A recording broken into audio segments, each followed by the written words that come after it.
but sometimes I'll actually be looking at that screen when I'm trying to find something about what we just talked about, or like what we just talked about I'll spurred. pull one up when we're looking for something, but as soon as we're done, I got to close it. Otherwise, I'll start scrolling, bro, and start looking at random shit.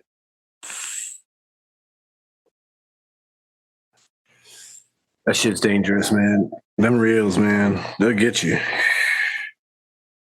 Andy, can you lie down, please? Dude, I got the ultimate snack pack for fucking Christmas, bro. Well, let's get into it in a Shedtime podcast. You guys ready? Yeah, dude, I want to get high, so yeah. All right, well, let's fire it up because this is the Shedtime podcast in 3, 2, 1. Let's hit it.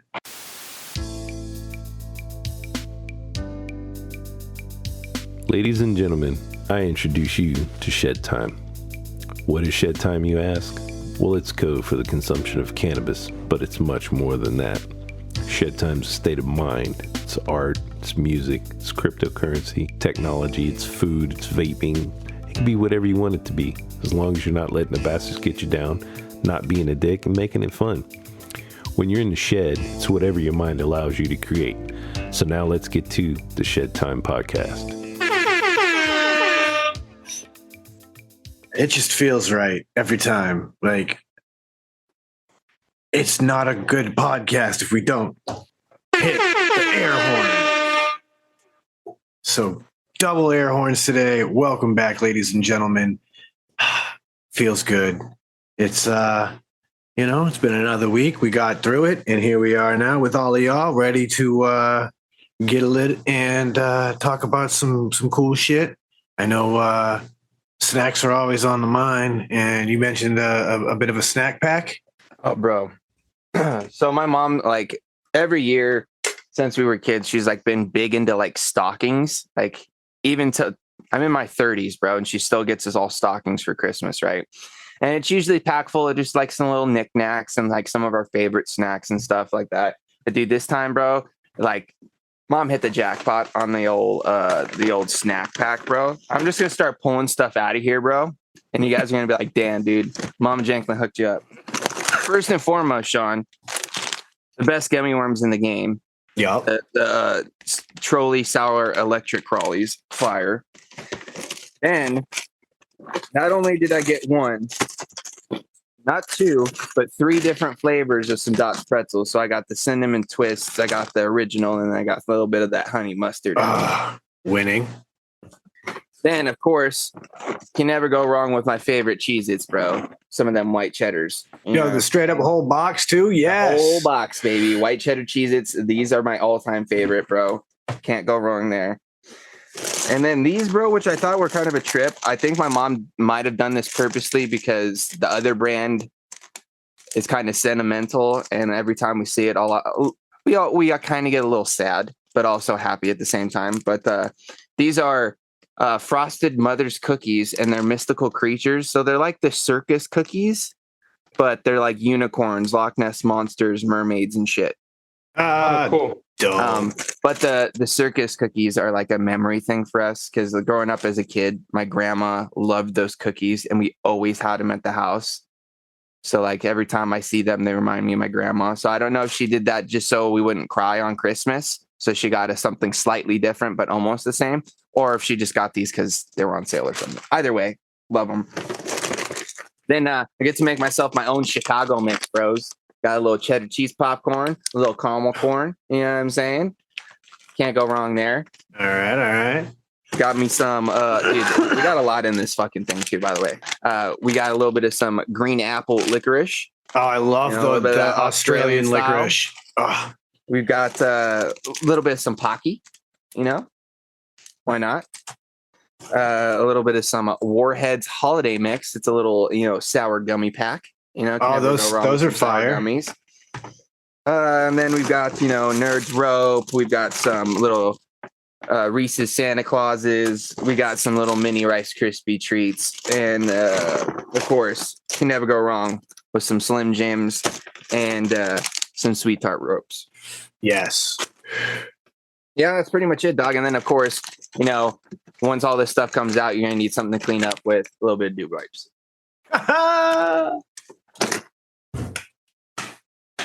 Yeah, Dude so wipes. I'm stocked up on the snackage for a little bit. Yeah. That's a All nice bangers haul. too. All bangers. Yeah, that's fucking all fire. And then, noted that we need to get some white cheddar cheeses, couple boxes of those for the meetup because I fucks with them heavy too. They're fire, bro. Yep. They're honestly the best cheese it, to be honest. Of course, I that will is my say, opinion. I am very fond of the new box that they threw out, like, I don't know, middle of last year now. The extra toasted. I haven't had those yet. Because like I always liked the one that was just a little bit crispier and a little more toasted that you might find in a regular Cheez-It box. Have you had the puffs, bro? Yeah, they're The white cheddar ones are pretty fucking fire, dude. I'm not a huge fan of the consistency. And I think it's in part because my brain takes a bite of it and wants it to be like a Cheetos puff.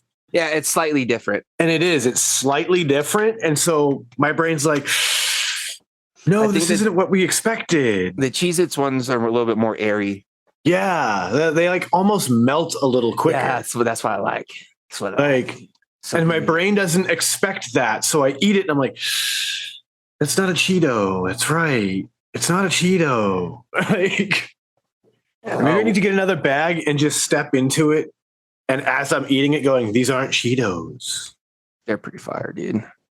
I will say this too. I got a little tipsy Christmas Eve too, man. I haven't drank in a while, and we had a full like margarita like bar thing set up. So I was just making myself mango margs all night. How could you not? And each time I make them, I was just pouring more and more tequila in there. Toward by the end, it is pretty strong, dude. Mainly tequila, but I was feeling good.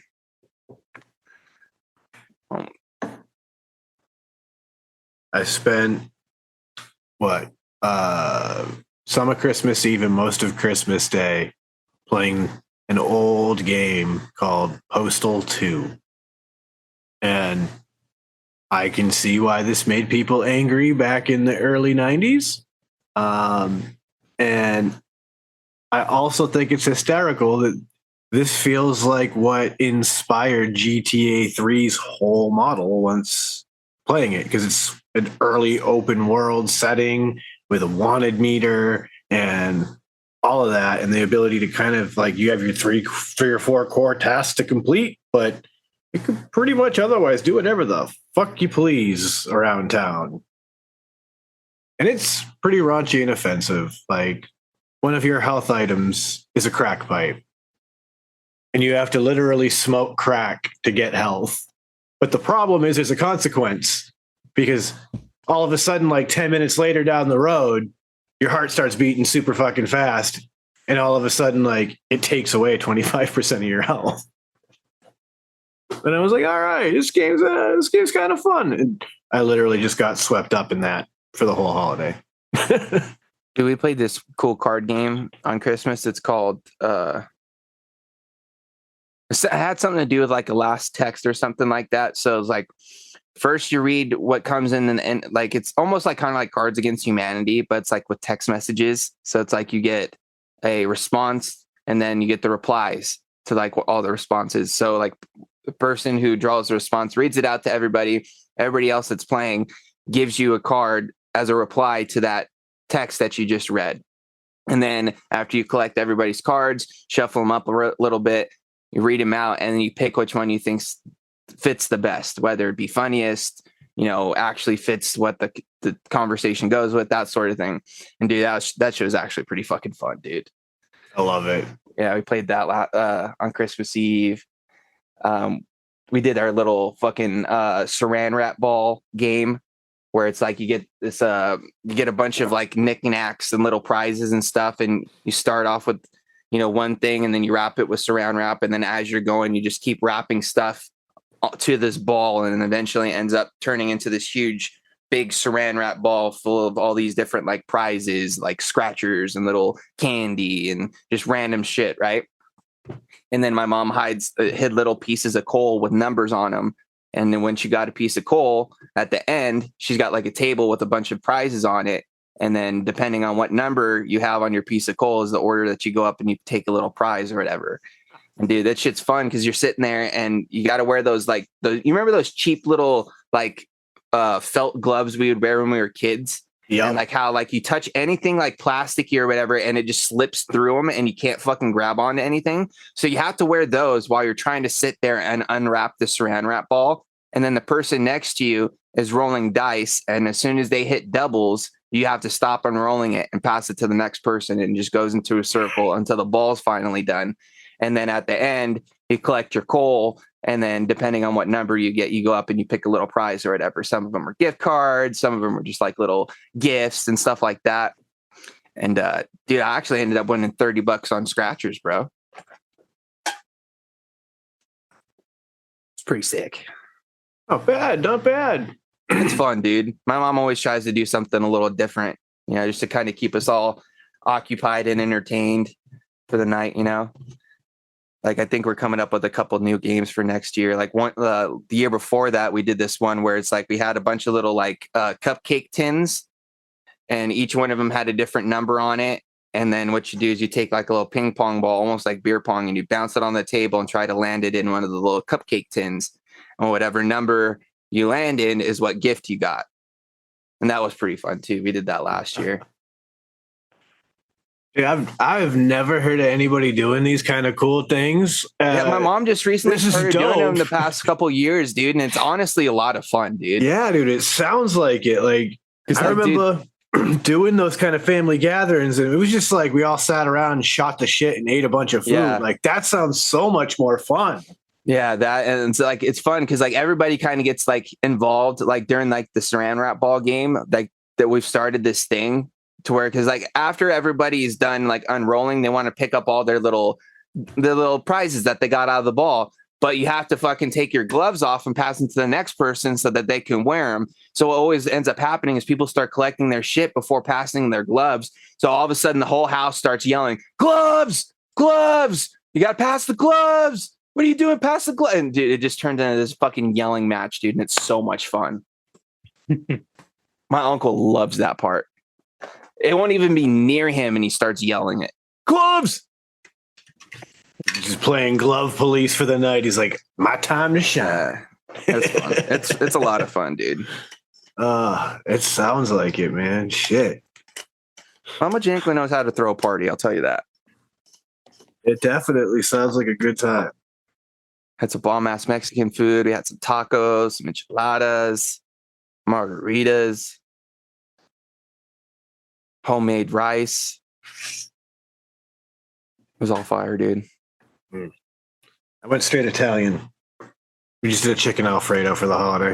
Yeah, we always try to do something different Christmas Eve, so we're not just doing like a traditional Christmas all the time because we end up usually doing like a traditional kind of Christmas dinner, Christmas Day.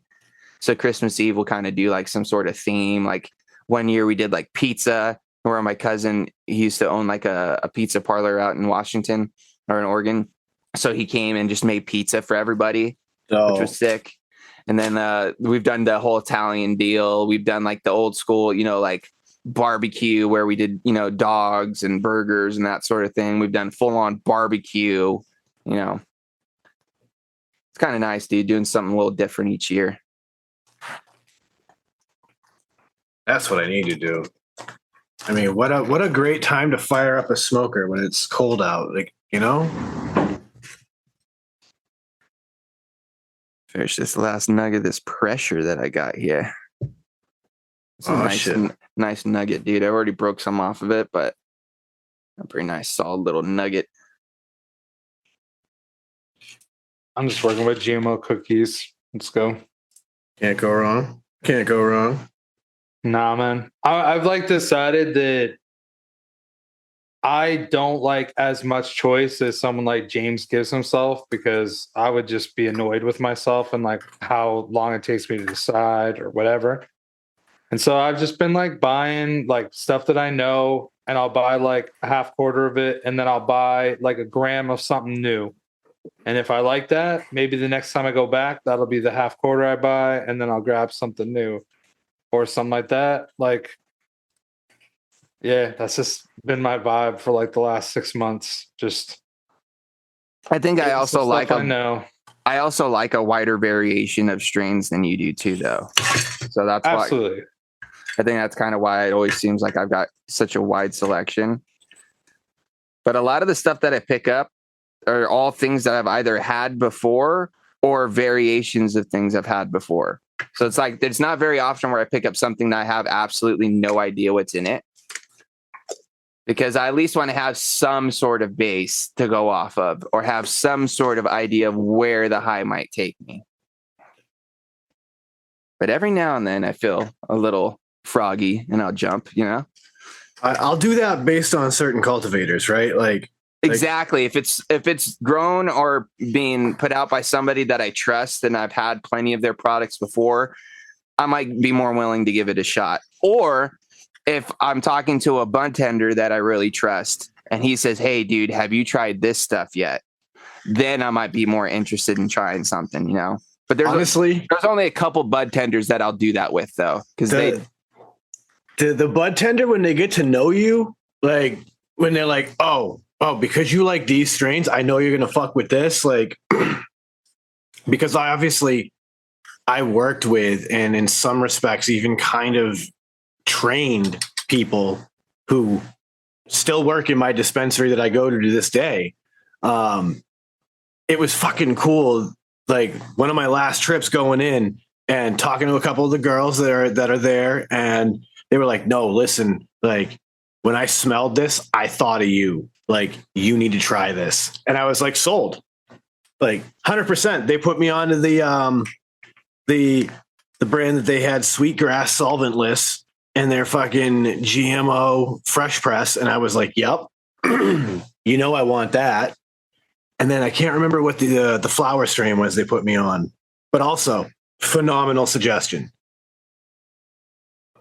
Both just dank and funky and like the perfect high. I feel like the dispensary that I've been going to the last little bit, because the other one's really far away and I just haven't been able to justify driving that far, is I don't think that the people know anything.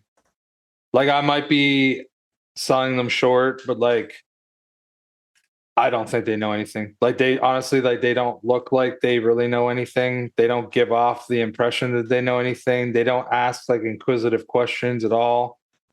It'll be like, "Hey, can I help you?" And you'd be like, "Yeah, I'm kind of looking for this." And then they'll just like pull out the iPad and go like, "These are the indicas we have." It's like, okay. I mean, I could have just done that myself. So Thank you. But so I just kind of have an idea of what I know. It sucks. I know if there's like certain strains that are like involved, or like the names sound similar to strains because I know that they're a part of it that I like. I just get it. Yeah, you're like, if there's anything with GMO, any relation to that. Like, if it says garlic or Kush, I know I'm good. Or cookies, even. Yeah. I'm like, okay, cool. Yep. Cakes, maybe? Have you done wedding cake and that sort of variety yet?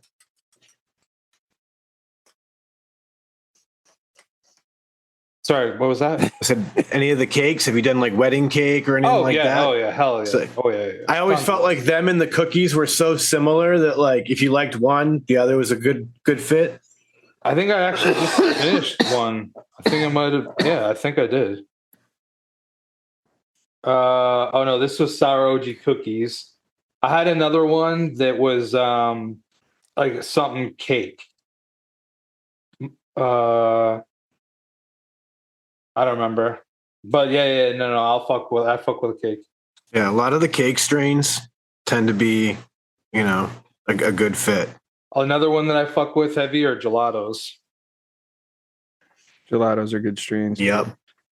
And the cool thing about that is that once like you can get crazy because the gelato strain is like this weird thing where multiple phenos of the gelato strain got cultivated into their own strains. And so like if I recall, Runts is an offshoot of the gelato, or gelato's an offshoot of the Runts. One of the like they're all related. Like a lot of those fruit strains that have that like fruitier note to them Yeah, a lot of them have the same like lineage when you break them down. Like they come from a lot of the same like starts, but the like you're saying, they're just different phenotypes that over time have broke off and turned into their own thing. Which is cool because then again, it turns into one of these where it's like, oh, well, I like gelato and I like this. And then it turns out the reason I like this is because it's quite literally just a different version of gelato. Like, Yeah. ding, ding. It's like, it was easier to call this gelato and call that, this instead of gelato number 46. And this is gelato number 38. That's gelato 24. Like, Yeah. Like I had Gorilla Glue number 3. I've experienced it. There's a reason why GG4 is the one that everybody is familiar with. It's the better of the three. Yeah. The 4. Like somebody in the Massachusetts market had the number 3 cut and put it out there. And I mean, it was good. Don't get me wrong. Like it's just not like if you enter it expecting Gorilla Glue flavor because that's what you know, and then you tasted that, you'd be like, this ain't that weed. What is this? This ain't that weed. The high might be similar to you, but it definitely didn't taste anything like what you would expect.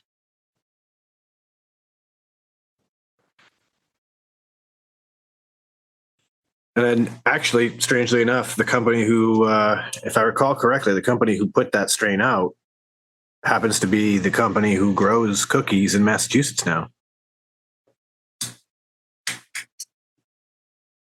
That's a smart thing they did by spreading their stuff amongst a handful of different growers, because they picked some much higher quality growers than they initially partnered with, and the cookies product quality went way up in Mass. I just watched the whole thing, like a whole tour of the Burners Cookies compound up in NorCal. Dude, they've got a full on like legit ass like compound out there, dude, for cookies. It's pretty sick. Did you just see recently too that Cookies has just released a whole Delta 9 or Delta 8 fucking strain to where they're shipping that nationwide now? I'm not surprised. Honestly, I'm kind of surprised that they waited this long.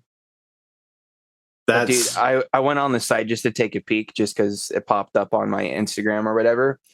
And dude, a lot of their strains, they're doing Delta 9 versions of, which is interesting. It's like, how does that work? I don't really like any of those. The I don't high for either, me is so personally. strange. It's like I'm used to like a certain high, and like when you get a different high, it's like the like it actually took me a long time, even when I was younger, to like get used to edible highs because it's a different feeling. And I don't know. It was weird. So like the Delta 9s and stuff, because it does affect me. I do feel altered in some way, but I don't know the feeling. So it makes me feel kind of like weird. To me, it just kind of feels like an empty high. Well, that's the thing, right? It's like you have the Delta 8, which is exactly that. It's broken down THC, which now has turned into Delta 8 THC, which is, oxidized and therefore not nearly as potent and hollow. It's missing part. Then you have the weird Delta 9 gray area hemp products, which is them taking the CBD products that they already had and through other biochemistry pushing it into Delta 9, or by contrast, just concentrating the Delta 9 content of the initial weight, because hemp is classified by its Delta 9 content by weight. So as long as that plant material at the start is classified as hemp, and then, it takes you 100 pounds of hemp just to get the gram of Delta 9 oil, it's still technically within the language of the law, technically legal. And that's where that huge loophole exists, is that when they wrote those laws, nobody was thinking about the fact that this would be figured out. And it's just crazy though, because I feel like any of that, like hemp derived cannabinoids, like when it comes to like Delta 9, Delta 8 nuts, or even like the THCP or THCO, or all those different compounds that they're extracting from the hemp, I just don't feel like it affects me in the same way as it does from a regular cannabis plant. Like you know what I mean? I mean, I think that gets into the entourage effect. I feel like that has a lot to do with it. You know what I mean? Like we're missing the rest of the picture by hyper focusing on one piece. And, you know, that's I think the disappointing nature for a lot of us who are already familiar. I mean, I'll say this. I'm grateful it exists for people who don't have an alternative. You know what I mean? Like, if the alternative, like 3 strikes you're out states, places where like you get caught with weed, you can literally spend life in prison. Like, if your alternative is buying these hemp derived products or facing federal time for the rest of your life, fuck it, man. Like, do you get your game on, you know? But I think for like a person who is an avid consumer, probably not going to be for them. I think it also is a great thing for that market of kinda curious, right? The people who remember weed from back in the 70s and 80s and early 90s, and they're not looking for the high of good today weed. They're looking for that Mexicali swag high from their high school years. And I think that's perfect for those people who are like, I don't want to get into this crazy high percentage, insane stuff that the kids have got now. I just want the weed I had back in high school. And, you know, these Delta 8 products can give them that weed I had back in high school feeling that they are trying to remember. And it's probably a better way than just scaring them off when they walk into some of these dispensaries and it's like, what's the lowest percentage you got? Oh, 23%.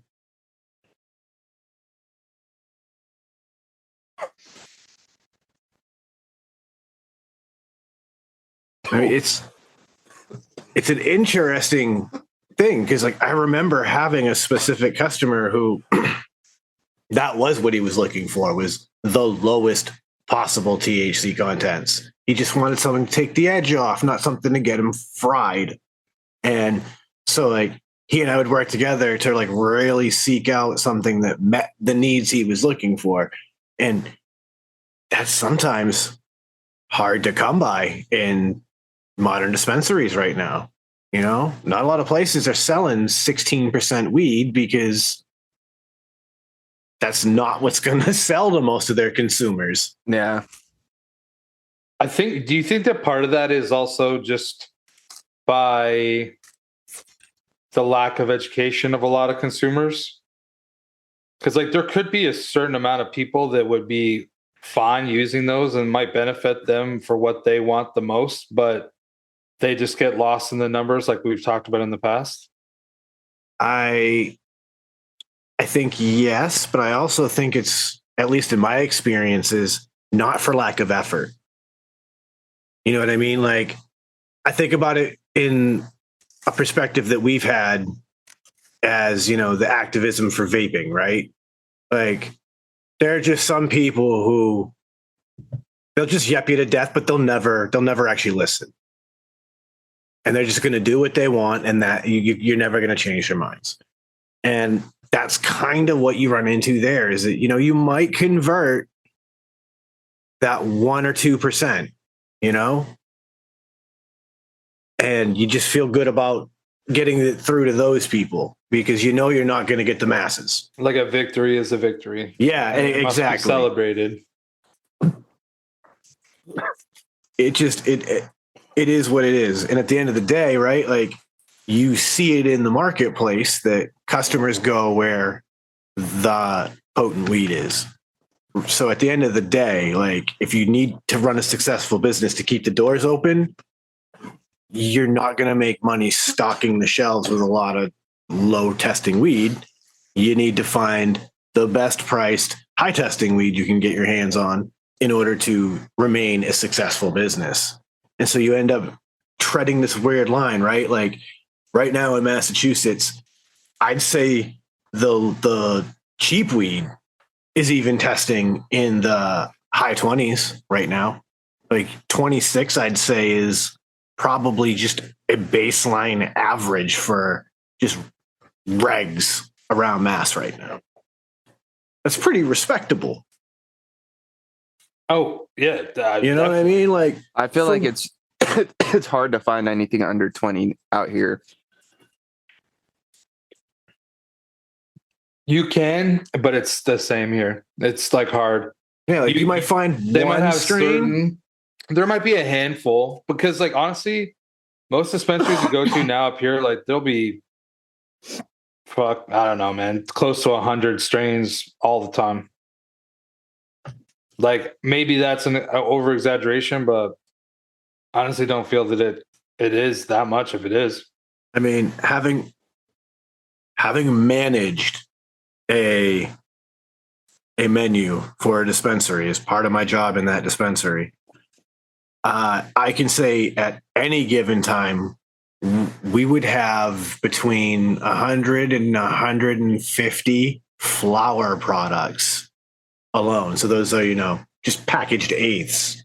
Never mind maybe another 70 or 80 options for pre-rolls. Okay. Yeah, You know what I mean? Like we my had guess probably is not that impossible at all. Yeah, no, yeah. We probably had close to 1,000 total items on our menu across all categories. Oh, by the way, too, Which is crazy. speaking of just pre-rolls for a second, I never thought there'd be a day where I'd buy pre-rolls again. But dude, honestly, remember like a few weeks back when I got those two like 1 gram joints? The one was a Blue Dream. And it had like fucking keef and all that stuff in there. Dude, throwing one of those into the fucking volcano, bro, is a good time. It's a fun time, dude. Oh, I bet. It was nice. And if that joint was as cheap as I remember, even if it was $10 cheap, more expensive, because I think I said it was $6, it may have been 16. Shit, even if it was 26, bro, that was not a bad gram at all. 100%. I mean, realistically, right? Like from the perspective of somebody who no longer combusts, right? Pre-rolls suddenly become a convenient way to transport pre-ground weed for your vape. Facts. And I mean, especially in my market, I don't know how much about like yours per se, James, but I know obviously he can grab grams in Canada, but like not a lot of places in Mass I've ever You been can't buy sell a gram just of flour. like a gram of bud. The only way you're doing that is if you're grabbing a pre-roll now. It's the only way you're going to be able to get that. So a great way to test new strains for that situation. Like Or you can even grab the pre-roll and cultivators. or whole cultivators. Yeah. Just like, hey, I want to see what their stuff's like. Because this is the thing too. When most of the time when you get grab pre-rolls, I'm going to say this for about, what would you say, Sean? About 80% of the pre-roll? 75 to 80. 75 to 80%. You're getting just like you're pretty much getting what their flour is. It's just, the end of the bags and that sort of thing. It's the shake and maybe sometimes this trim, like quality trim. You'll be able to get like a pretty decent idea. Of course, their flour might be a little bit better than the pre-rolls will be, but you kind of get an idea. But then you got like that 10 or that 20 to 15% or whatever, 25%. 25%. Yeah. Where you're going to get some high quality buds in there. And most of the time, those are going to be a lot of your infused joints, or like where you're going to get like 1 in a pack You know what I mean? Where you're not going to be getting like a 5-pack. You know what I mean? Like those kind of like specialty pre-rolls. Sometimes you can get one of them jammies, bro, and it'll fucking knock your socks off. The interesting thing I found is that there's at least a handful, not all, but a handful of companies that used the infused pre-roll to get rid of the trim. So they never offered pre-rolls. And what they started doing was to use the trim. They would put these infused pre-rolls out. And this way they're disguising it with the oil, and because they're gonna put like, you know, just some probably like distillate, if I remember correctly, in there, and their keef. And at that point, the average smoker smokes it. They have no idea that they've got just trim in there, because it's all about reading the packaging too, people, because you'll be able to find out a lot of the times what companies are offering based off of their packaging, because you're going to want to look for some, because a lot of times they'll tell you there's some high quality fucking buds in this shit. Mm-hmm, the ones that don't really say anything, but they focus on like the infusion aspect. Those are kind of the ones you got to look out for. But when it's the one that says premium flower, and then infused with, that's what you want to look. You want to look for something that's talking about the flower. It's like, you know, the ingredients on the back of a box. You know what I mean? The things that are listed first are the things that they're more of. You know what I mean? Yep. If they're taking pride in the flower that they're putting into it, that matters. You know, like, I think of a handful of cultivators that I really love, and I know that most of them are using their flower material. Some of them, it's their like what they consider their B and C buds, the stuff that like the not the prettiest that they want to put in their jars. Maybe the smaller buds, or like some of the buds that, like you said, aren't pretty enough to go in a jar. So like, all right, I like that, you know. But then you have some that are like, no, these are our premium top buds going in these joints. But they'll state that though. That's what I'm saying. Just be like, they're not just gonna sweep that under the bus. No, they're gonna tell you, hey, by the way, we took our top of the top and put them in this bitch. Yeah. So if you want that's a selling feature, and guess what? You're paying an extra $15 for this joint, and that's why. That can happen sometimes. I mean, straight up, there's a company out here. They are a very small craft cannabis company. I don't really fuck with them much on the show because they are very heavy on their sativas. And so, not being a real sativa head, they just, you know, I can't fuck with their strains mostly, but it's these guys, Bailey's Buds. And like their whole thing is indoor, organic, no-till, living soil, only premiums buds going in these joints. And I got to say, this is one of the best fucking joint packages I've seen in Massachusetts as far as quality is concerned. Oh, is it the little slide tin? Yeah, slide tin, nice, rigid, printed on the inside. Like very, very well made. You buy pre-rolled joints and they come in that? Yeah, like this was a 5-pack of pre-rolls. How much did that cost? This was a before tax $50 pack of pre-rolls. 10, and so these were half gram 5-pack. Okay, so you got 2.5 grams pre-rolled and that fucking sick ass tin for $60 out the door.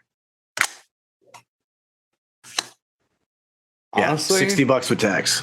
Like that's definitely a bit steep, but that pack's cool. I would buy that thing so often. Well, that's dude. I would buy that for like $15 and just. And the strains that they gave you in there was Blue Dream Sour Jack. So you have Blue Dream being a blueberry haze and a haze cross, crossed with Sour Diesel Jack Herer.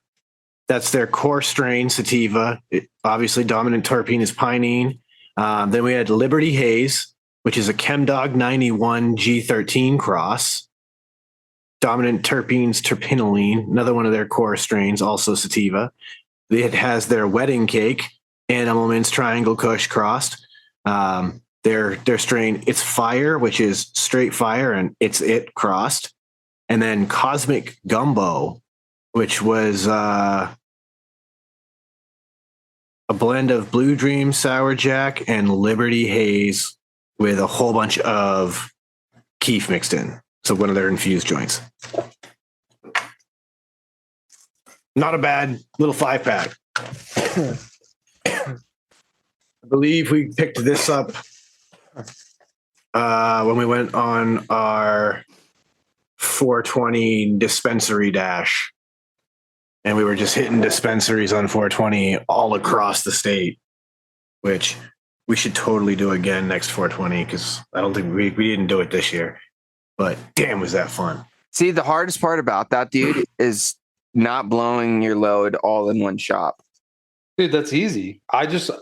For me, like, so I used to do this with vape shops, right? Not weed shops. And if I was going to like meet up with Sammy, we would plan to go like 4 or 5 vape shops, right? I'm talking like 6, 7 years ago at this point.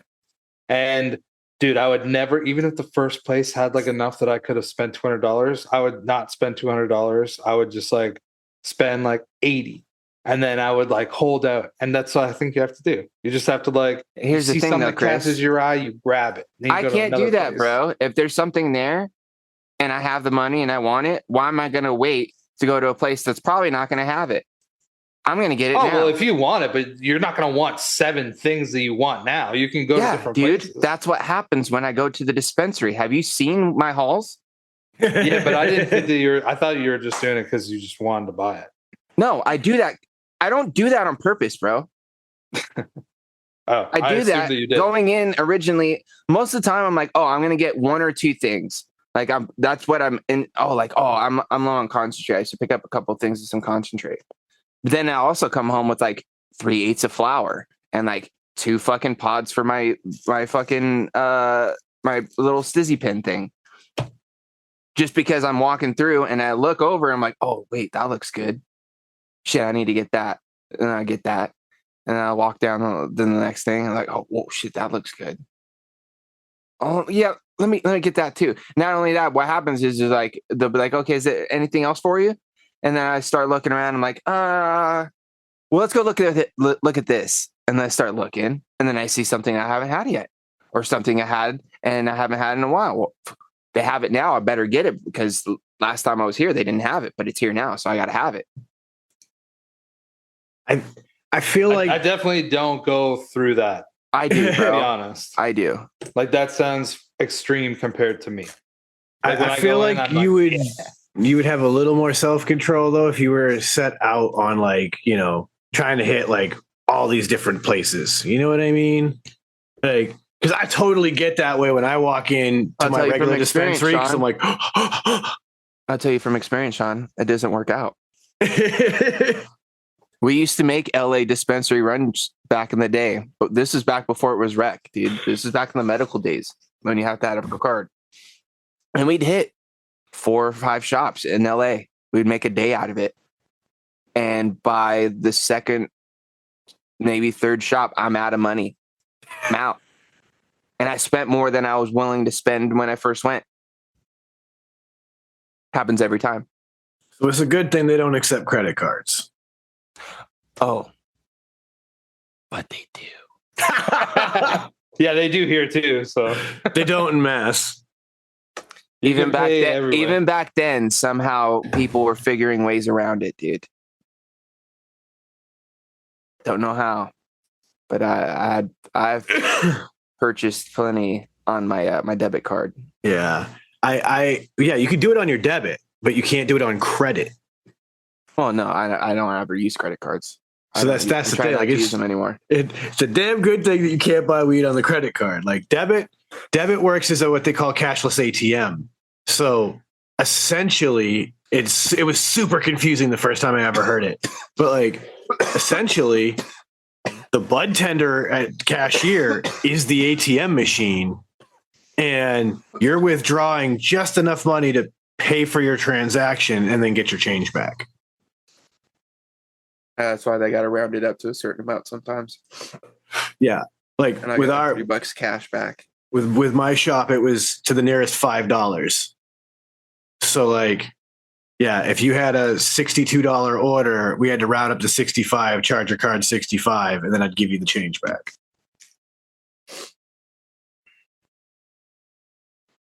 But that's because of the whole banking laws and all that, which if the reclassification happens, may open those doors for us. And we might see the ability to do normal debit transactions, which is also great because for some of those people like myself who use like smaller credit unions, a lot of us get dinged for out of network ATM fees.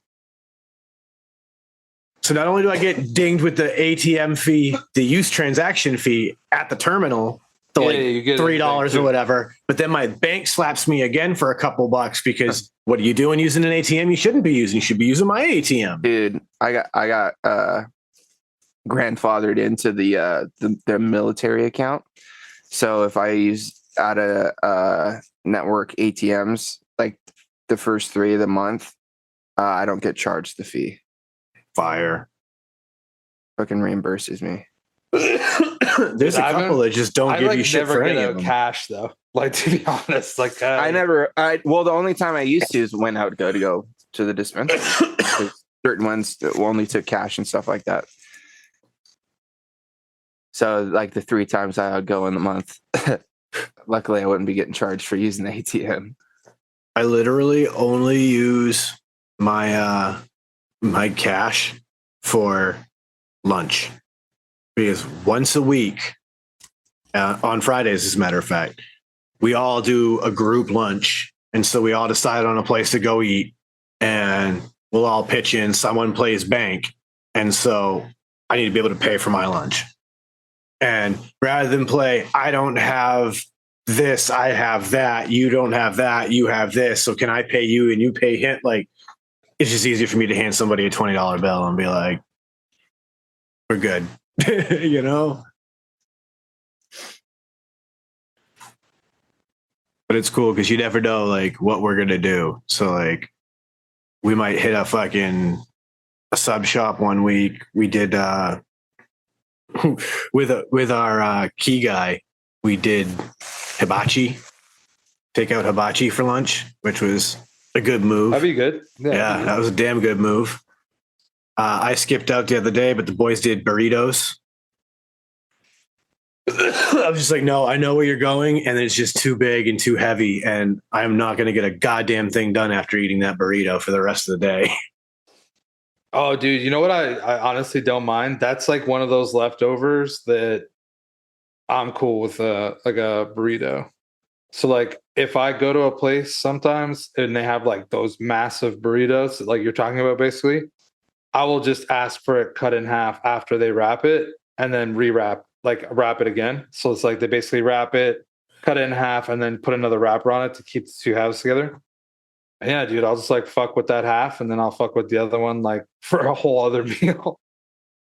Because dude, there's places everywhere now where you can just go and you get the biggest fucking burritos all the time. Like there's so many places you can get burritos that weigh pound plus. I'm honestly like, now I think about it, there's very few things that I'm like a leftover guy on, you know, like pizza. Fuck yeah. Pastas. I could fuck up some leftover pastas. You know what I mean? Like one of my favorite things for like leftover spaghetti, bro, throw that shit into a frying pan. Fucking heat it up that way. Cause then fucking get a nice little crispiness going on there, dude. Do you ever make the spaghetti taco? Oh, are you talking about with garlic bread? No, like straight up, like put spaghetti in like a tortilla or a taco dude. shell. I do that shit. I just get my garlic bread and I just fucking put spaghetti in my garlic bread and then I fold my garlic bread like a taco. I mean, that's straight fire. That's the best way to do it personally. But I get what you're saying. No, I haven't done that, but I'm a big like.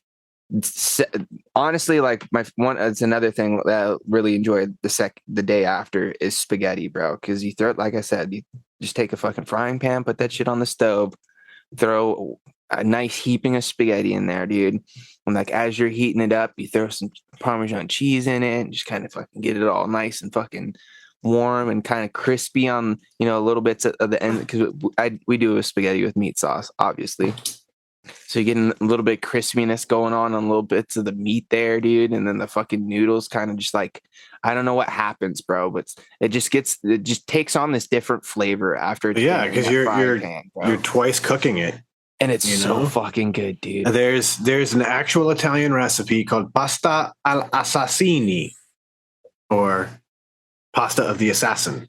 And it actually uses the technique kind of that you're describing, where like the idea is to actually cook your pasta, but then char it a little bit with your sauce in a frying pan to get that like little bit of crispness after Dude, you're it's on your so cooked good, noodle. dude.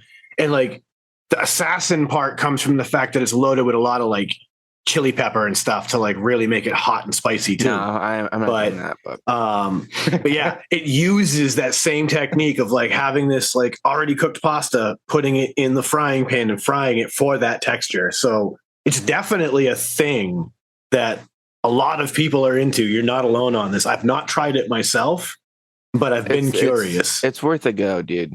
It's worth it. I've done that for Um, leftovers, but that's it. I've never like made it fresh and ate it that No, way. no. but leftovers. Yeah, always leftovers, dude. 'Cause I do like, just some standard, fresh homemade spaghetti, bro. I do love some leftover rice, Um, because leftover fried rice, man, like, I've never been like a huge rice guy personally. Like I'll fuck with some white rice depending on the dish. You know what I mean? Like I'm down with some white rice, but like I'm not really. Spanish rice is okay. My mom's like, ever since I was a kid, she's been big into like that, like the chicken rice-a-roni. She makes that with a couple of things, and that stuff's okay too, I guess. But I'm more of a pasta guy personally. I'm trying to think what other kind of leftover things I enjoy. Most things that I can heat up, I don't mind leftovers. Some There's things- not too many things I enjoy like reheated. dude, leftover chili's great. Oh, chili, Leftover like soup that you make is great. those things I think are different because I feel like that shit's like it's meant to like you have some and then you're supposed to have like leftovers to like eat. for Dude, a even period, leftover sausage gravy is great. You just add a little bit of milk and you fucking reheat that shit in a fry pan. Yeah, and it's fucking all right. still just- I much prefer it that day. The day it's yeah, made. it's like 100% to like 90. For me, that Yeah. 10% drop, I'm cool with it. I don't know, man. I think the one that we just made recently that I just rehydrated, if you will, today, I think went from like 90 to 100. And it was because, yeah, but it was because, again, we've talked about this before, how like we use bacon and sausage in it, so we have a lot more grease. We Yeah, it probably yeah, helped even it out a little bit. we overdid it a little bit on the flour as well. So like we wound up with a like really thick gravy, which we didn't mind, but it could have been loosened up a little more.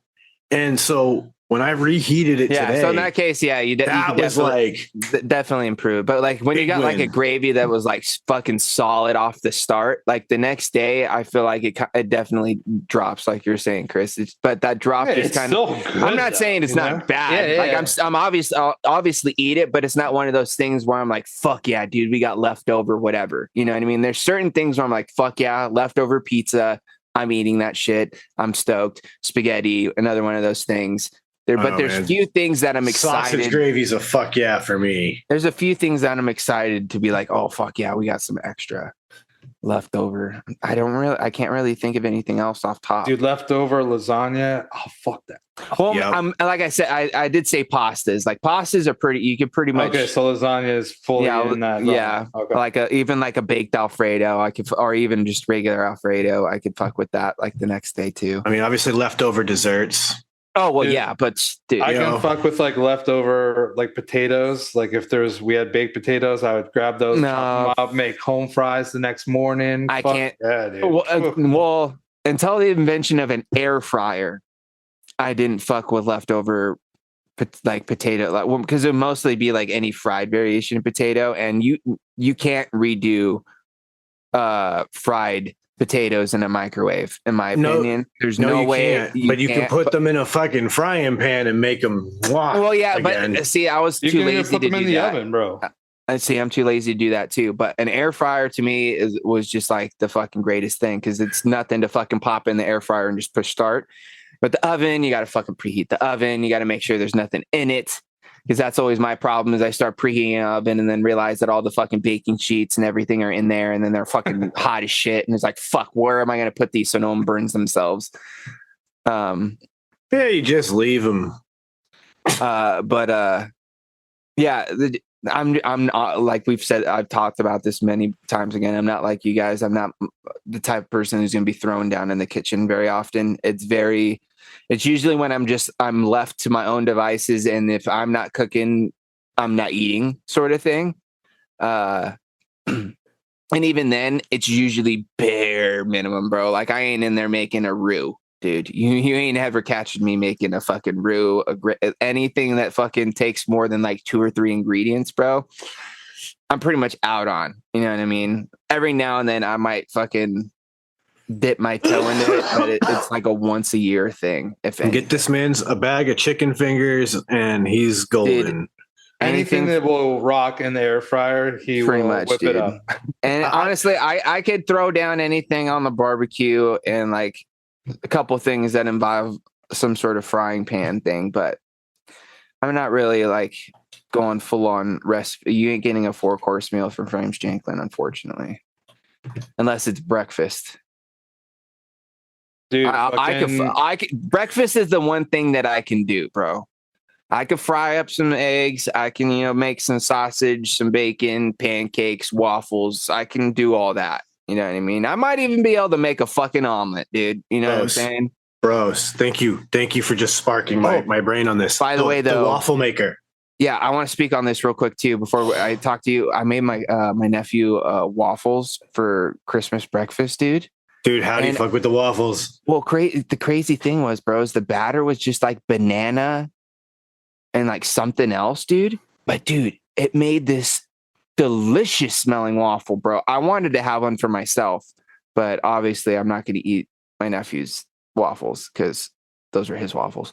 But dude, they came out so because my mom's got this little tiny like little waffle iron thing that she actually puts eggs in and like makes like little egg like scrambled waffle egg. eggs. Yeah, and she makes little sandwiches. Oh, she also puts other shit in there. It's brilliant. But so I used that, and dude, he fucked them up, dude. They had a little bit of peanut butter on them. My sister put a little strawberry and even a little squirt of whipped cream for him to try, dude. He was fucking them up, dude. Anyways, love I that. just want to talk. It made me super excited, dude. Just seeing the little dude just fucking up some fucking waffles, dude. He's about that life.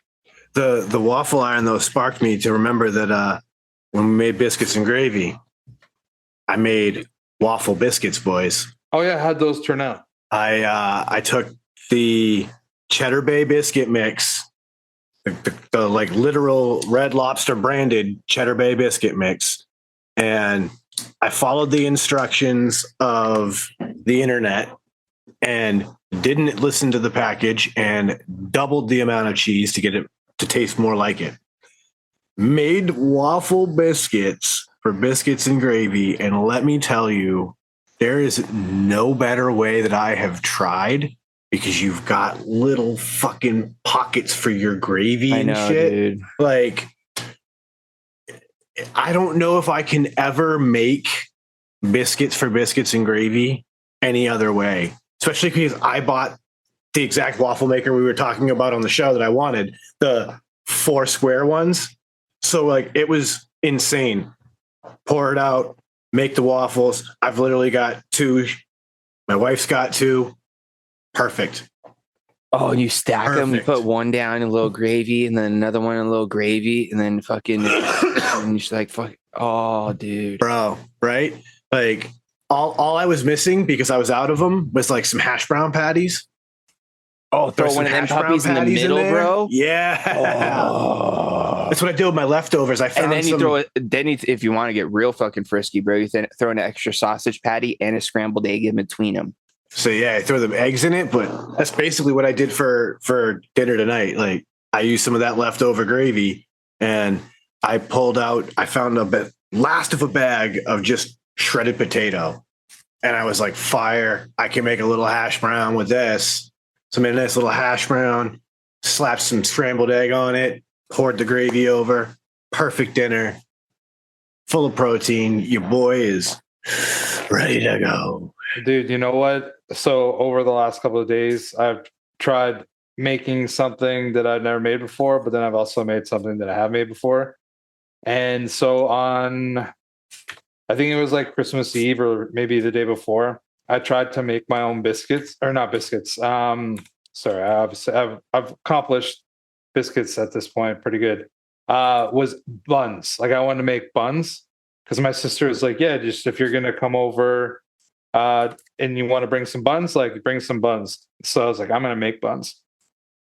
So I made them. Everything was like going okay, but the yeast that I used expired in May, and I was like, I don't know if this is gonna be good because it expired in May. We'll see what happens. And so it didn't really rise that much. And these are like the most dense like bread, like the little Like rolls, little dinner like rolls. It's like but a they hockey have puck. like it's like yeah, there's like weight to it. And so I decided that I'm gonna just get new yeast and try it again because they tasted really good. Like they actually tasted really good. They smelled really good. Basically everything about them looked good other than the fact that they were so dense and like it didn't make as many because it was supposed to like go twice as big and it might have went like 25% bigger. So like it didn't really rise that hard and I left it for like an extra hour over it. And anyway, so I'm gonna retry that. So I'll have to get back to you guys on that. But I also made Scotch eggs. You guys ever had those before? We've talked about them. Yeah, so I made those because that's like a Christmas morning kind of tradition. And they were fire. Like and reheated in the air fryer, they're perfect. Also. Is it a hard boiled egg on the inside? Yes. Yeah, I'm not big Like on the way hard- that I do it is a hard boil. I don't actually know how to make a soft boiled egg. So You don't boil it as long. You just don't boil it as long. I know, but then I'm like worried that like it's the white's not cooked. I don't know. No, you're good, dude. There's, I think it's 2 minutes less. If I remember correctly, it's 2 minutes less than what you do for It's a like hard boil. 5 minutes because I feel like hard boiled 7. Yeah, so like, there you go. Give it that, and you should be fine. Yeah, I'm not big on hard or soft boiled eggs, dude. Obviously, love But it. it's like I'm not a wrapped big. in like delicious sausage meat. Yeah, I know, dude. and all that. So it's The not like you're sausage out- just eating that. I know the sausage I would fuck with, but the hard boiled egg would fucking because it's one of those things, Chris. The texture of a hard boiled egg, Like the yolk, obviously, or even the white. but the white's the same as if it was fried. I don't eat fried eggs. I only eat scrambled eggs. Oh, well then I can see how you'd have a problem. It's too rubbery. It's like rubbery to me. It's weird. And I'm not a huge fan of the flavor for some reason either. I know it's not that different than how it tastes. I don't know, dude. It's one of those weird things where it's like, Man. I'm just not big on them. But there was a period where I didn't mind them when I was like young, when I was a little kid. Like a hard boiled egg wasn't that big of a deal. But like for some reason, as I got older, I just like grew to like, they just like, I don't know. It's like I you eat the mean- green beans, bro. You know what I mean? Yeah. No, I feel you. Once Which, you by said the that, way, I'm like, I can't argue that. You wouldn't have liked this, but we had like my mom made a pot of some fresh green beans and potatoes last night, Sean. Oh, extra squeaky beans, huh? No, dude, they weren't even extra squeaky because she slow cooked them for a good portion of the day. Just put them in a pot and you just let them simmer fucking all day with the potatoes and stuff. And dude, If they weren't were- squeaky, I would have loved it. yeah, dude, no, yeah, they weren't squeaky. They're real soft. Then I Real would have loved it. I dude, love they the were- taste of green beans, bro. They were some of the best tasting green beans I've had in so long, dude. I was sitting there eating them last night. I was like, oh, I looked over at my mom. I was like, these are some of the best green beans I've had in forever. And then my dad's like, yeah, because they didn't come out of a can.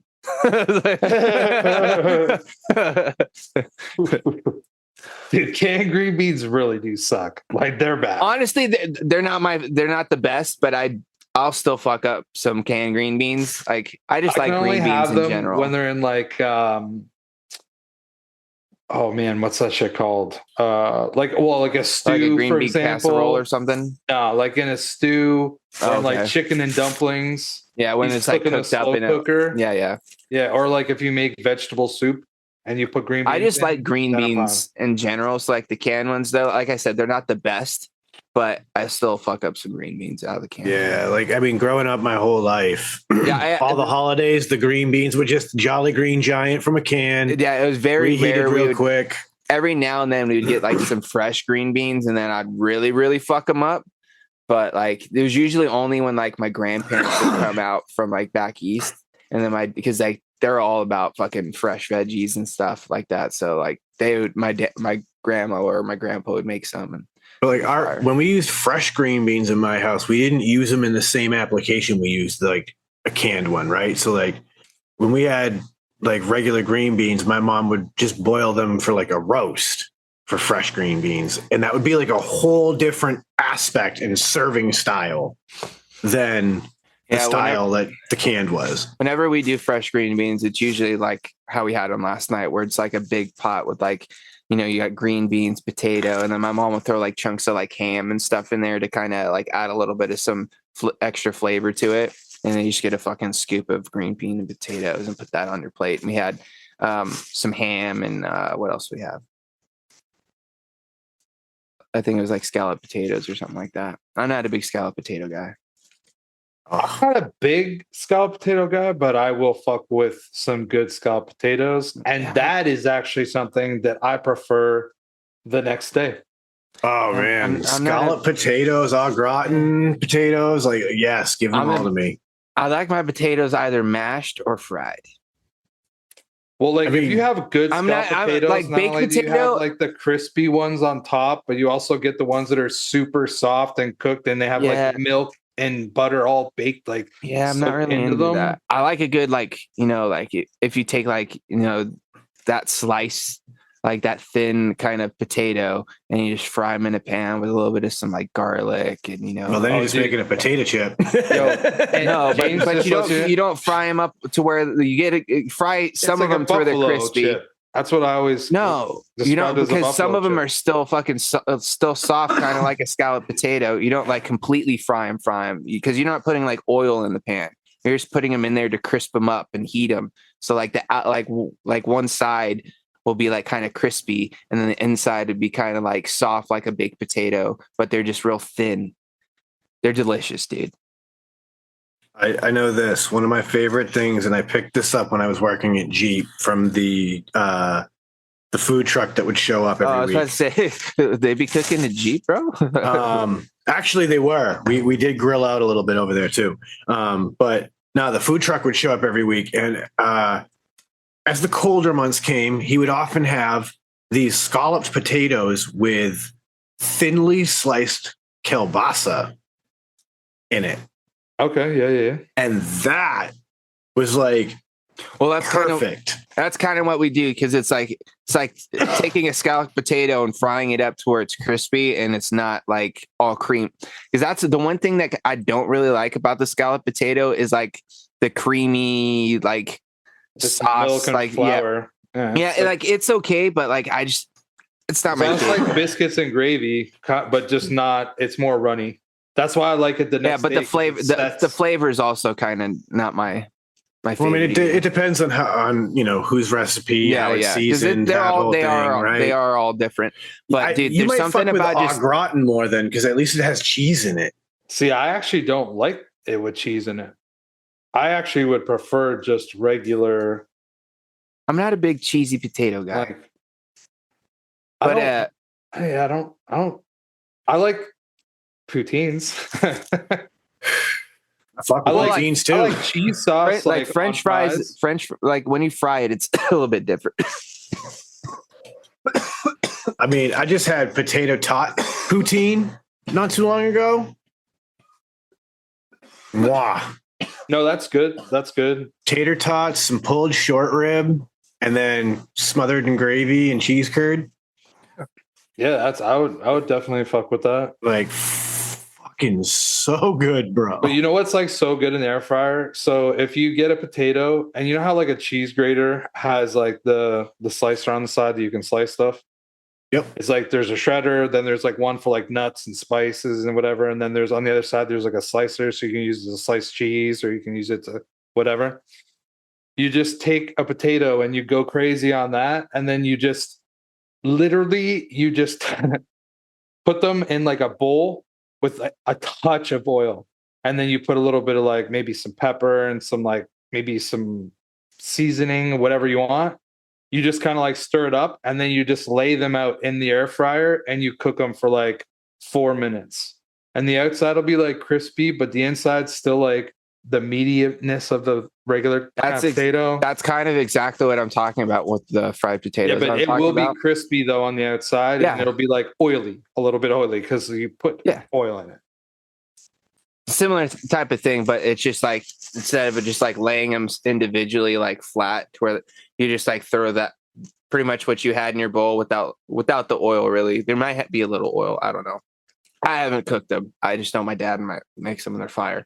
But you just take that and you just throw them in a pan, and then you just crisp them up that way instead of like in the frying pan. So like the outside's crisp, but the inside's still like that kind of like soft, like almost like the inside of a baked potato consistency. Yeah, or like a French fry, like a thicker. Yeah. Dude, so good. No, and after a little bit of some Lowry seasoned salt on them. Yeah, see, like that's what I mean. Like you could put that in the bowl with like a bit of like oil, like not a lot. You just put maybe like a tablespoon of oil, and you just kind of mix it all around. Yeah, who knows? He might do that, or either that, or he might just put butter. I don't know. I hear all this. Butter will work.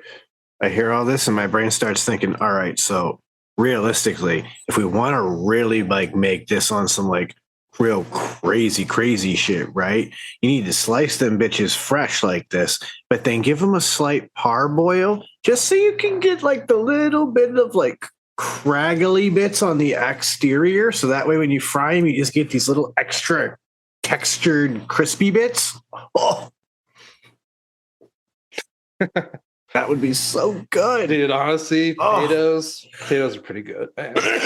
I'll say I made this. some like home fries this morning. Yo, I just want to say this real quick, Sean, and then hit it. We can go after. So I bought like a 10-pound bag of potatoes, and all I did was I cleaned them all, and then I chopped them all up for like so they were ready for like home fries or roasted potatoes or whatever. And then like maybe a couple of containers. So like I filled up these containers and put them in the freezer after I boiled them a little bit. And so then I can just put them in the fry pan or like whatever to like bake them or cook them, I guess. And I'll like put seasonings on them, whatever. But I also did it with ones that are peeled. So like I'm ready to go. If I want to make like a shepherd's pie, I just grab one out. I just fucking heat them up and mash them up. Fucking get that ready. You know what I mean? Shepherd's pie is one that I can eat leftovers of. I can't even eat that fresh. What? I don't like it. I don't like it. What do you not like about it? I don't know. Like it's the whole combo of everything. And I don't like cottage pie either. We get this out of the way. I don't know what that is. We do ours kind of deconstructed. Like my mom doesn't like put everything together and like bake it in the oven. So she'll like the beef gravy and like all that, like with like the fucking ground beef or whatever, and like all the seasonings and stuff, and then like mashed potatoes and like whatever else. And then like I'll just go up with a bowl and just take scoops of fucking potatoes and just put what I want in my bowl so that I would probably fuck with that. Well, it's my mom did that when we were kids because we didn't like all the stuff that my dad liked in his. And not only that, my dad was very, I don't know, either that or I think my mom did it that way because like my grandpa didn't like it all put together. So anyways, that's just how she's always done it. And it just worked because like all of us kids like different amounts of things. So like me personally, I don't like mine super heavy on gravy, and I like a lot of cheese. I throw a fucking handful of fucking shredded cheese in mine, and then I fucking stir it all up and make like this fucking like potato beef cheese paste. Like it honestly kind of doesn't look that appetizing. It looks like some gruel, you know what I mean? But dude, it is so fucking delicious. But my dad, he likes to throw some like corn or like green beans or like whatever else and all kinds of other shit in there. And so that's why I theorize like that. I don't like shepherd's pie or cottage pie, because technically, if I remember correctly, shepherd's pie has lamb, cottage pie is the beef, but we always just use shepherd's pie Yeah. for everything. But that being said, I think it's because when you cook it all together in the little roaster like you're supposed to, the moisture inside your vegetables is released inside, which creates this weird wateriness, which kind of ruins the gravy. And so it's no longer appetizing. It just becomes this like watery, sloppy mess in every experience I've had.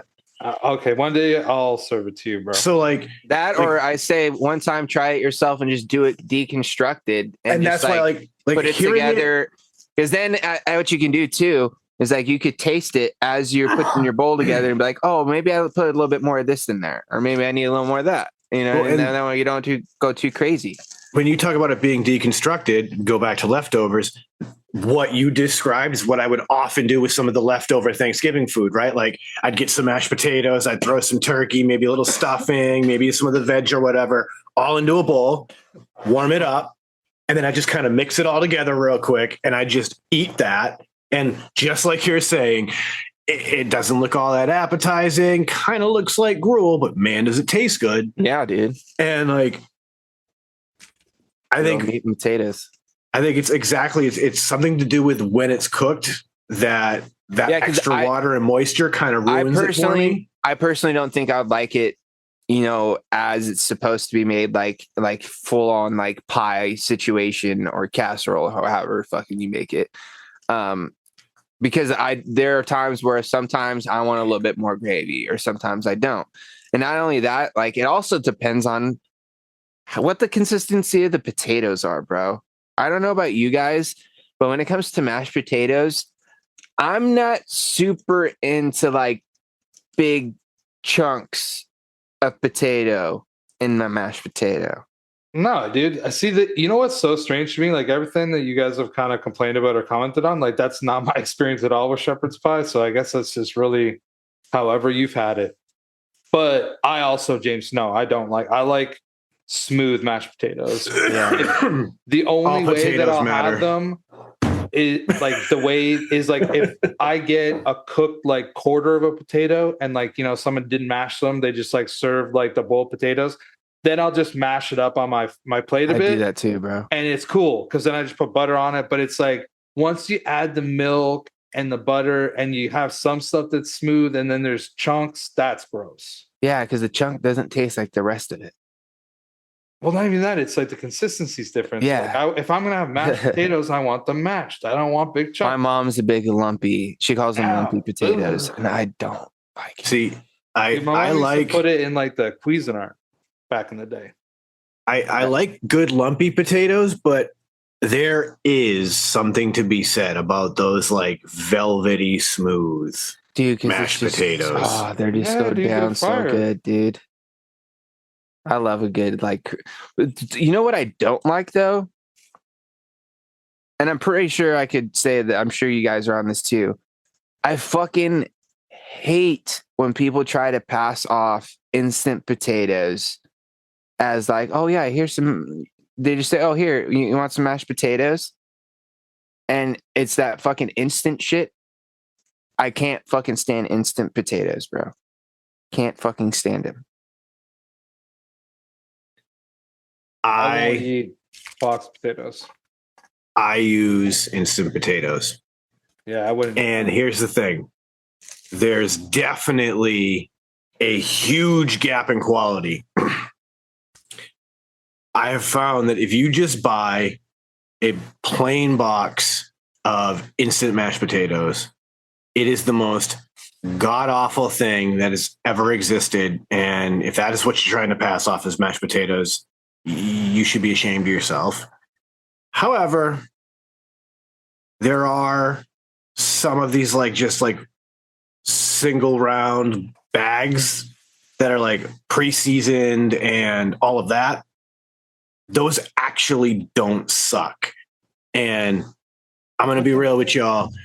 For two people, sometimes it's a lot of work to make fresh mashed potatoes for some of the meals that we want to have mashed potatoes with. Okay, so Sean, just hear me out for 1 second. As a man that likes to, make the dollar go a bit further in certain instances, so you can have other leeway somewhere else, and you like quality food as well. Try doing what I have started to do, and I think that you will be happy about it. I did, 'Cause that Chris. bag I have cost me, half like- a lasagna that we've never eaten. That's Oh, 4 years okay. old. No, I'm talking about the potatoes. Again, I would have packages of potatoes that are 4 years old that we never ate. But if you were gonna have potatoes, why wouldn't you eat those? That's what I don't understand.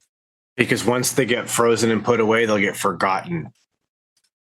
Well, I mean, hey, I guess to each their own. You know what I'm saying? Like that's just like it's a thing we've learned about ourselves. You know what I mean? Like, Oh, but this is the thing though. I used to be similar in certain aspects, and like I've managed to change. It takes a bit of time, I guess, but I also think about it as like money. I fucking hate wasting money.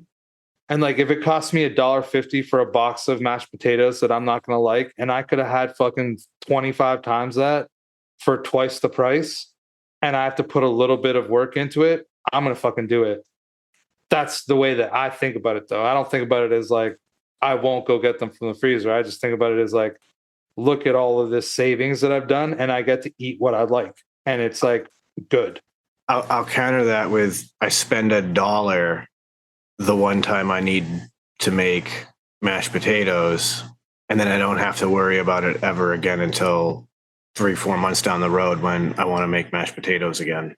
Well, yeah, but it literally is worth the how many convenience. things do you have potatoes for? Like that's like the way that I see it. It's like I'll make potatoes in a bunch of different ways. So like I won't like it. That's the thing. Like I'm not using fresh potatoes in multiple applications like you. But So- you're eating some of those things, aren't you? Like you make like hash browns and stuff like that, don't you? Or you just buy bags of hash browns? I just buy a fucking pack of those like hash brown pucks like you see at McDonald's, and then I fry those. Or like my shredded potato is literally a bag of frozen shredded potato from the freezer section. Yeah. I mean, That was like a fucking 5-pound bag for like $1.50 or some shit.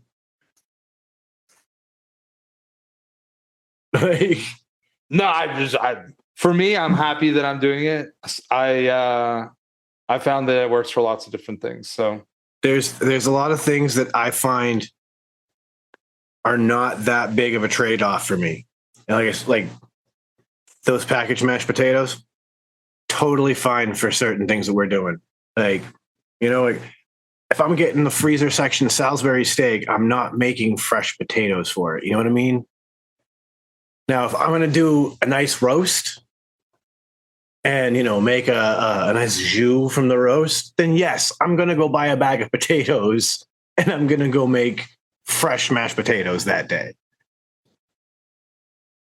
That's that, you know what I mean? But like for most of the run of the mill things I want mashed potatoes for, the quick box bag thing that I grab, fine.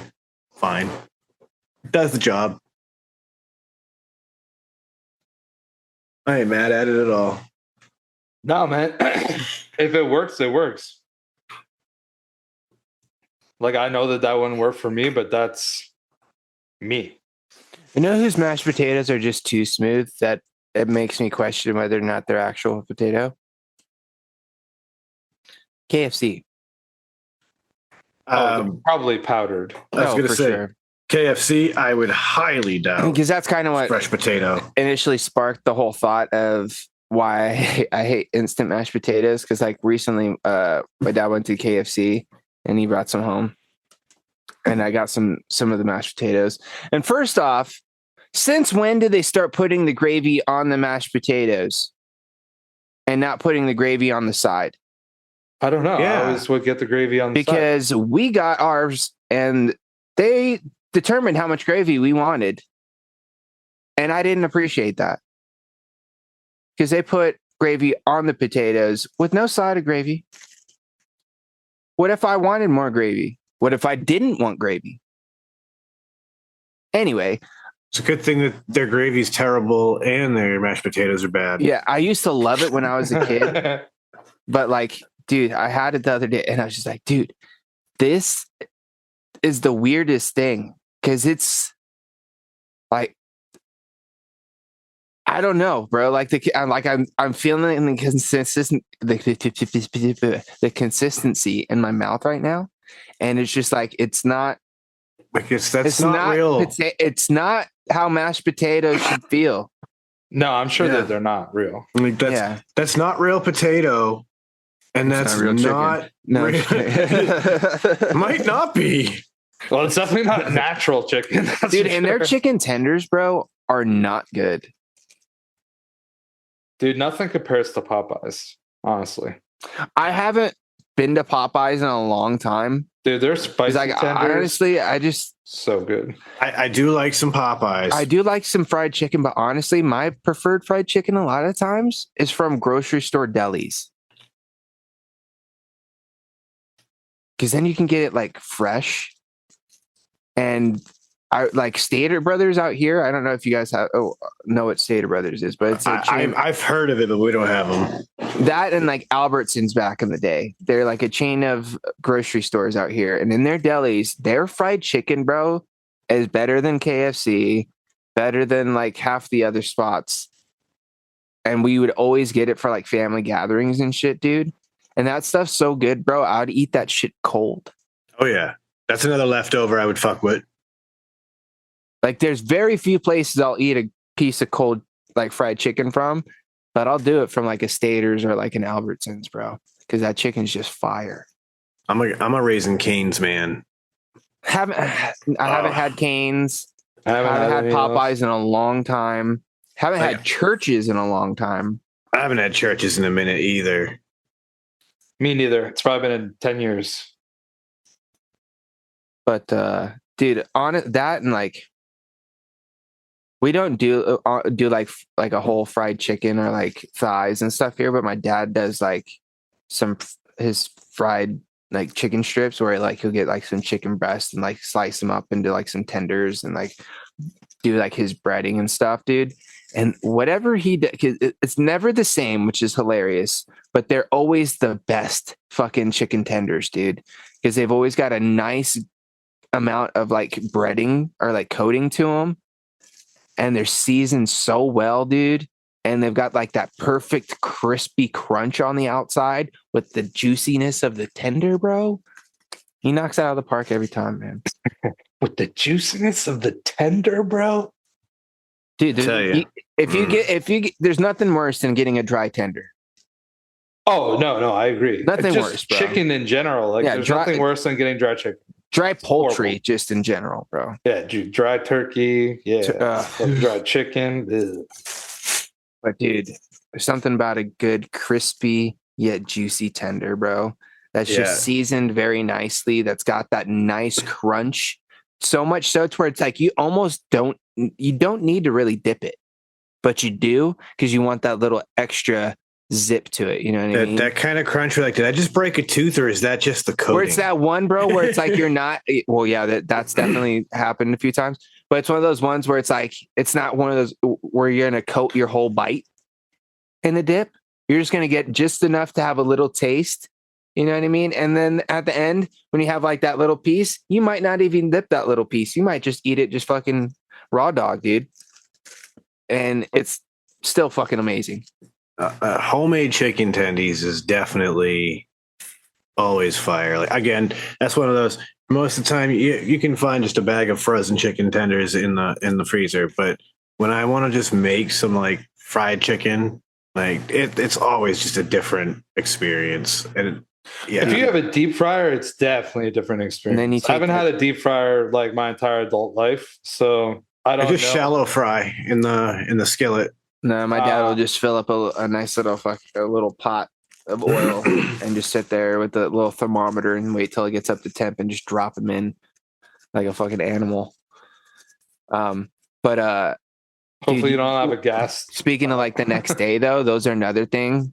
I could still smack the next day, but dude, you take those two, you chop them up, throw them on a salad, or fucking chop them up and then fucking put them in a wrap, dude. Fuck yeah. Nice little cold chicken finger sandwich. Oh, ho, ho. Those Dude, are always I've fire. kind of like a chicken wrap, bro. I've kind of come to like, but I like a barbecue chicken wrap. I've never been like, as far as like dipping sauces for chicken tendies. Are you guys like ranch, honey mustard, sweet and sour, barbecue? Like what's your go-to sauce of Yes. choice for dipping tenders? I'm like different at home than I am if I'm at my preferred like tender spot, which would be Popeyes, and I want the blackened ranch. Okay. And it's not because like I love ranch. It's because it's You like that spicy and has a ranch. good Yeah. flavor. Yeah. But at home, chicken tenders, I'll probably alternate. I might use ranch. I might use barbecue sauce. I might use ketchup. I might use nothing. All right. What about you, Sean? I'm just like Chris on that move. Like when it comes to at home, it really is just about the mood, you know. Or whatever you got in the fridge at the moment. And that's the fun part is like sometimes it's even just it's hot sauce. Like if it's not a spicy I chicken could see tendy, that. I could see it that. might just be hot sauce that I'm dipping Yeah. it in. Coming from you, Um, I could definitely see the hot sauce. So like that's totally a thing too. But then of course like if I'm at Raising Cane's, it's the cane sauce. And realistically, it's probably just like a spicy ranch. It's like a Chipotle ranch. You sort of know, it's situation. probably what it really is their own little spicy ranch thing. But it's good. It's fucking delicious with the chicken. Popeyes, I'd probably also do that ranch if I'm at Popeyes, honestly. Popeyes chicken is the shiz. Dude, you mix that with the fucking spicy chicken tenders? Dude, Oh, I'm Yeah. I'm a barbecue So good. guy. Pretty much 95% of the time. Barbecue. But here's the thing. If it's a sauce that's coated in barbecue, then I'll dip it in ranch. Oh, Yo. so if it's like a So sauced up like yeah, if it's chicken a tender? dude, sauced up wings, ranch all day. Barbecue dipped in ranch is such a fire it's combo. such a crazy combo, dude. Like buffalo and ranch, like Oh, dude, Buffalo fucking Ranch is mango legit. habanero and ranch. Just like that whole like when we were Wings- talking about when it comes pizza to and wings ranch, and like, ranch, bro, just go together, bro. Dude, For I real. Exactly. wanna- Wings I and wanna ranch, eat too. wings so bad. Dude, I from, like, can't a legit place. April, I bro. can't wait. April, you're right. April, dude. oh fuck. my god. That'll probably be the next time I have wings in a restaurant. Dude, I'm that I don't honestly make at home. purposely gonna wait till then to have wings, just so I'm not let down by some. We Just gotta, like we gotta generic- just call the restaurant ahead of time and be like No, I'm I think talking he like did that weeks the last. ahead. I think he did that the last time, and I told him I was like, you need to make sure you let them know in advance. That way they can either order more or try to hold some back for when we're showing up because Yeah, we're about to like- drop some money on wings and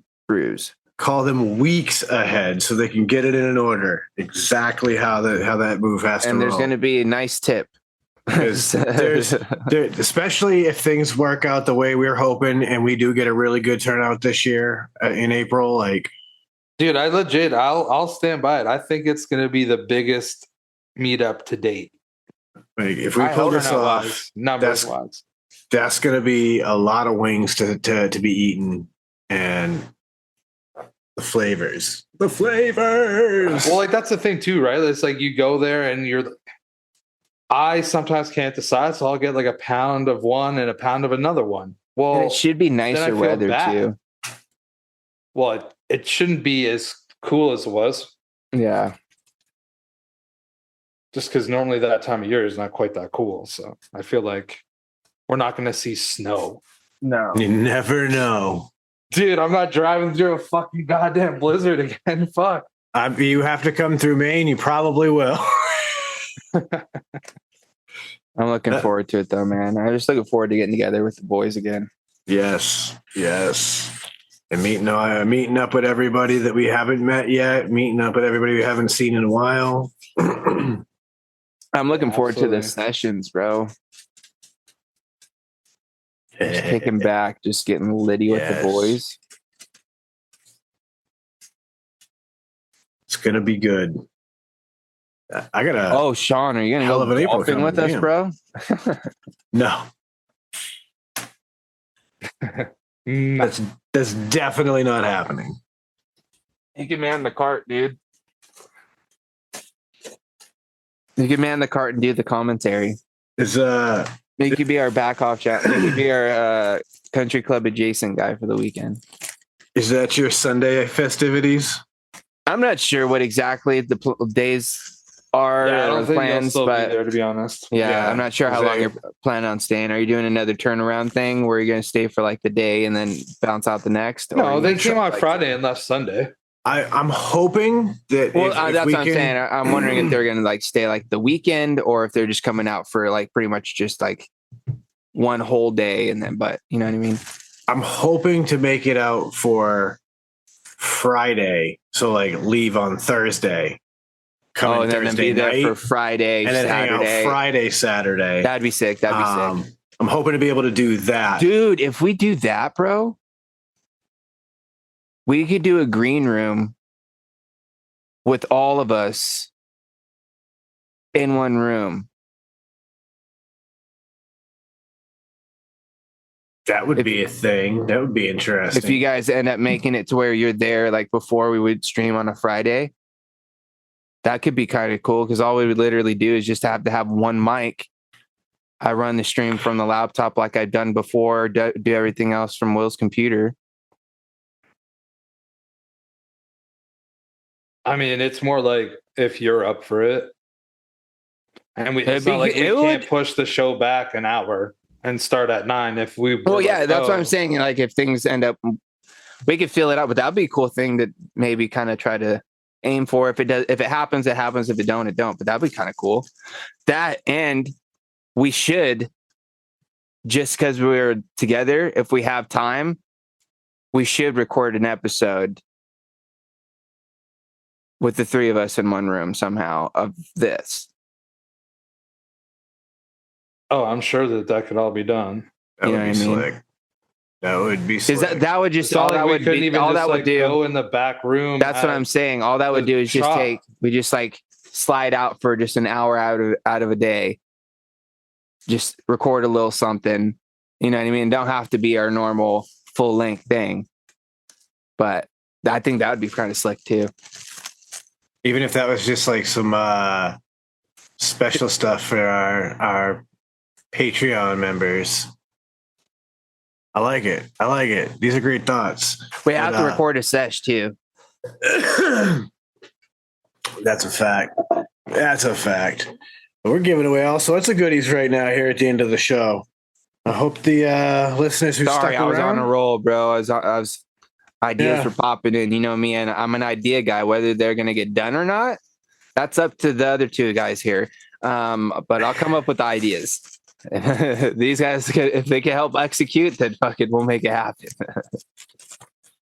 I'd like to be able to fucking land Thursday night so that way, I can hang Friday and Saturday. And if that all works out, then Friday would be opportune to do a lot of those things. Because there would, yep.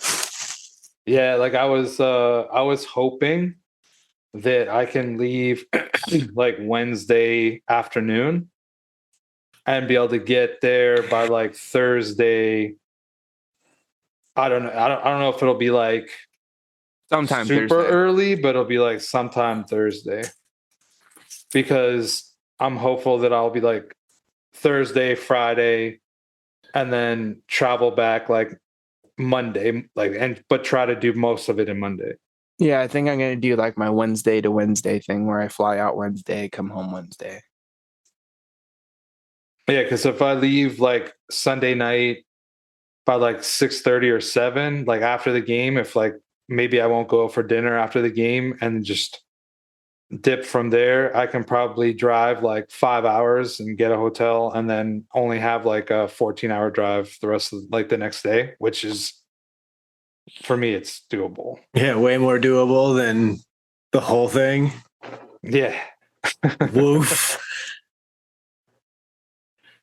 Well, shit, ladies and gentlemen, thank you so much for tuning in. All of y'all that have made it this far, we really do appreciate you so much. Please do give us a like, subscribe, and whatever it is that you can do on your favorite platform. It does help us in the algorithms.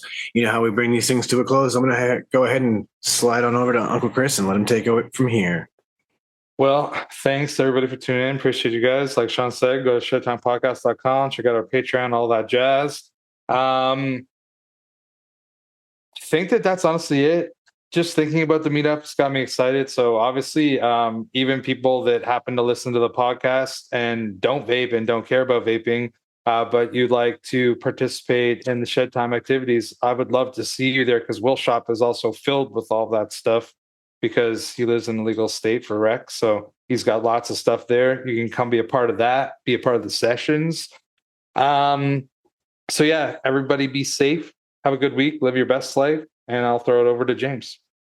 As always, huge shout out to all the Shedheads for you guys' continuous support. We really appreciate it. Make sure you're still leaving those 5-star reviews on all those podcasting platforms because that helps us out in the old algorithm.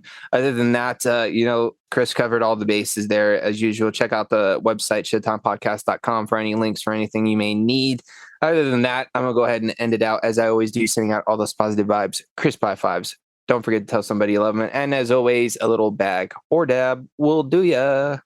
Absolutely. And one more time, shedtimepodcast.com has links to everything. We got the merch store, the Patreon, you can stream the show, and so much more. You can find the Frames Jangling Vapor channel for Green Room episodes. It's all there. So with that, I'm going to tell you, don't let the bastard get you down. Be cool. Don't be a dick. And whatever it is that you do, try and have some fun because it's the Shed Time Podcast, and it's time to blow one up and blow one out.